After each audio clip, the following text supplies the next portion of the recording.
দেখছো ভুতুকে দাদার কোলে বসে আছে।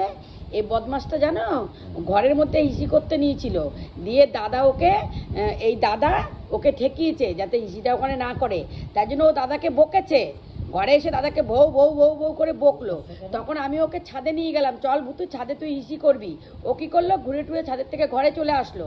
দিয়ে আমি আবার ওকে ছাদে নিয়ে গেছি, চল ভুতু তুই ছাদে হিসি করবি। ও কী করলো, করলো না, ঘাড় বেঁকিয়ে ঘরে চলে আসলো। দিয়ে আমাদের দুজনের দিকে পিছিয়ে তাকিয়ে দেখলো আমরা কি করছি। দাদা যেখানে ওকে হিসি করতে বারণ করেছে ও সেখানেই হিসি করলো। ও এত বদমাস, হাতটা সরা, ওর মুখটা দেখাও, বদমাসি মুখটা, এত বদমাস। সেই দাদা যেখানে ওকে বারণ করেছে ঘরে হিসি করতে না, ও সেখানেই হিসি করলো। করে ঘরে ঢুকে শুয়ে পড়ে আমাদের দিকে তাকিয়ে তাকিয়ে দেখছে আমরা কি করছি।